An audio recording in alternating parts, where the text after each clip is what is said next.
தலைமைச் செயலகத்தில் முதலமைச்சர் இது தொடர்பாக ஆலோசனையில் ஈடுபட்டிருக்கிறார். அதற்காக முதலமைச்சர் ஸ்டாலின் தற்போது தலைமைச் செயலகம் வந்திருக்கக்கூடிய அந்த காட்சிகளை பார்க்கிறோம்.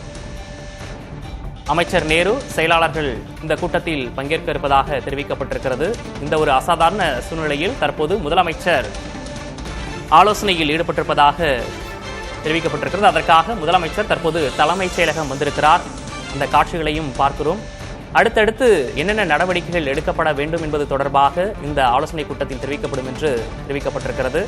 முன்னதாக அவர் நாளை கரூர் செல்ல இருப்பதாகவும் தகவல் வெளியாகி இருந்தது. இந்த நிலையில் இது போன்ற ஒரு சூழ்நிலையில் அடுத்தடுத்து நடவடிக்கைகளை தீவிரப்படுத்த வேண்டும். அதிகளவிலான அதிகாரிகளை களத்திற்கு அனுப்ப வேண்டும். அங்கு முறையான மக்கள் பாதிக்கப்படாதவாறு அனைத்து ஏற்பாடுகளையும் செய்ய வேண்டும். இந்த தருணத்தில் தற்போது அதிகாரிகளுடன் ஆலோசனை நடத்துவதற்காக தலைமைச் செயலகத்திற்கு தற்போது முதலமைச்சர் மு.க. ஸ்டாலின் வந்திருக்கிறார். நேரு உள்ளிட்ட முக்கிய அமைச்சர்கள் வந்திருப்பதாகவும் தகவல் வெளியாக இருக்கிறது. உயர் அதிகாரிகளுடன் அடுத்தடுத்து எடுக்கப்பட வேண்டிய முக்கிய நடவடிக்கைகள் தொடர்பாக இங்கு ஆலோசிக்கப்படும் என்று தெரிகிறது. ஏற்கனவே அருகில் இருக்கக்கூடிய மாவட்டங்களிலிருந்து மாவட்ட ஆட்சியர்கள் அங்கு விரைய வேண்டும். அமைச்சர்கள் களத்திற்கு செல்ல வேண்டும் என்று முதலமைச்சர் உத்தரவிட்டிருந்தார்.